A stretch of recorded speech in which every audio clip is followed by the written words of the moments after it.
Hi dear friends, നമ്മളിന്ന് review ചെയ്യാനായിട്ട് പോകുന്നത് റിയൽമി 2 എന്നുള്ള ഈ ഒരു മൊബൈൽ ഫോണാണ്. ഇത് നമ്മുടെ കയ്യിലുണ്ട്.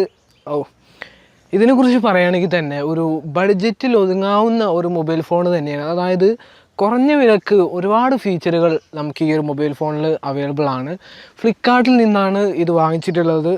ഫ്ലിപ്കാർട്ടിനകത്ത് ഈ ഒരു അടുത്തൊരു ഓഫർ ഉണ്ടായിരുന്നല്ലോ, ആ ഒരു ടൈമിന് വാങ്ങിച്ചിട്ടുള്ള മൊബൈലാണ്. ഏതായാലും എന്തൊക്കെയാണ് ഇതിൻ്റെ ഒരു പെർഫോമൻസ്, എല്ലാ കാര്യങ്ങളും നമ്മൾ ഈ ഒരു വീഡിയോയിലൂടെ മനസ്സിലാക്കുന്നുണ്ട്. അപ്പോൾ ഏതായാലും അതിൻ്റെ ഒരു കാര്യങ്ങളിലേക്കൊന്ന് പോയാലോ.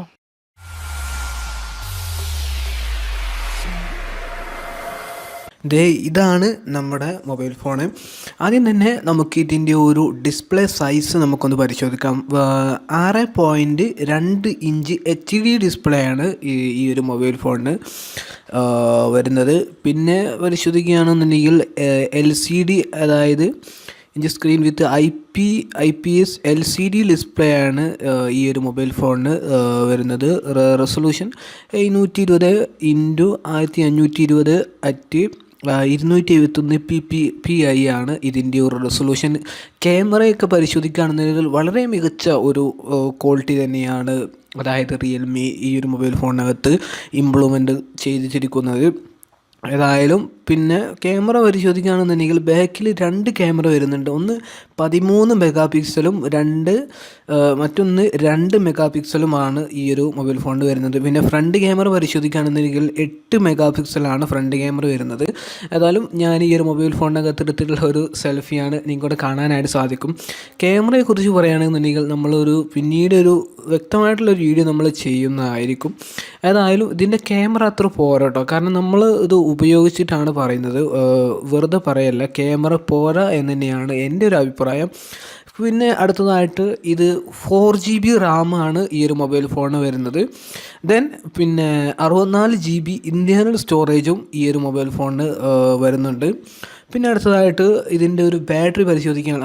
ബാറ്ററി കുറിച്ച് പറയുകയാണെങ്കിൽ അത് എടുത്തു പറയേണ്ട ഒരു കാര്യം കേട്ടോ. നല്ല ചാർജ് നിൽക്കുന്നുണ്ട്. ഞാൻ പറഞ്ഞല്ലോ, കാരണം നമ്മളിത് ഉപയോഗിച്ച് ഇതിനനുസരിച്ചാണ് പറയുന്നത്.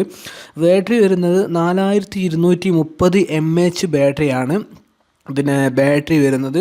പിന്നെ ബാറ്ററി നമുക്ക് എടുത്തു പറയേണ്ട ഒരു കാര്യം തന്നെയാണ്. ബാക്കിലായിട്ട് 2 ക്യാമറയുണ്ട്, പിന്നെ ഒരു ഫ്ലാഷും ഫിംഗർ പ്രിൻ്റ് സെൻസറും. പിന്നെ അടുത്തതായിട്ട് ഇതിൻ്റെ പ്രൊസസ്സർ വരുന്നത് കോൾകം സ്നാപ്ഡ്രാഗൺ 450 ഒക്ടോ കോർ 1.8 GHz പ്രൊസസ്സറാണ് ഇതിൻ്റെ വരുന്നത്. പിന്നെ അടുത്തതായിട്ട് ഫിംഗർ പ്രിൻ്റ് ആൻഡ് ഫേസ് ലോക്കുമാണ് ഈ ഒരു മൊബൈൽ ഫോണിനകത്ത് നമ്മൾക്ക് വരുന്നത്. പിന്നെ അടുത്തതായിട്ട് ഇതിൻ്റെ ഓരോ കാര്യങ്ങൾ നമുക്ക് പരിശോധിക്കുകയാണെങ്കിൽ വളരെ മികച്ച ഒരു ഇമ്പ്രൂവ്മെൻറ്റ് തന്നെയാണ് റിയൽമി എന്നുള്ള ഒരു മൊബൈൽ ഫോൺ നമ്മൾ ഉപയോഗിക്കുകയാണെന്നുണ്ടെങ്കിലും നമുക്ക് മുതലാകുന്ന ഒരു രീതിയിൽ തന്നെയാണ്. അടുത്തതായിട്ട് ഇതിൻ്റെ ഓപ്പറേറ്റിംഗ് സിസ്റ്റം ആൻഡ്രോയിഡിൻ്റെ 8.1 ആണ് ഇതിൻ്റെ ഒരു ഓപ്പറേറ്റിംഗ് സിസ്റ്റം എന്ന് പറയുന്നത്.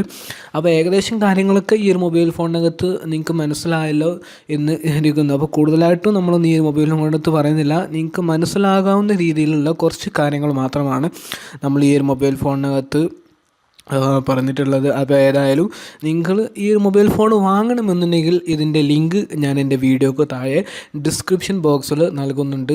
ഡിസ്പ്ലേ ഒക്കെ പരിശോധിക്കുകയാണെന്നുണ്ടെങ്കിൽ അപാരം തന്നെയുണ്ട്. ഫുൾ വ്യൂ ഡിസ്പ്ലേ ആണ്, അതായത് ഫുള്ള് ഡിസ്പ്ലേ ആണ്. ഫ്രണ്ടിൽ പിന്നെ ഒരു ഫ്ലാഷ് ഇല്ല, അത് നമുക്കൊരു പോരായ്മയായിട്ട് വേണമെന്നുണ്ടെങ്കിൽ നമുക്ക് പറയാം. എന്തുകൊണ്ടാണ് റിയൽമി അങ്ങനെ ഒരു ഇത് കൊടുത്തതെന്ന് നമുക്ക് ചിന്തിക്കുകയാണെങ്കിൽ അതുകൊണ്ട് അവരെ എന്തെങ്കിലും ഒരു തന്ത്രമായിരിക്കാം.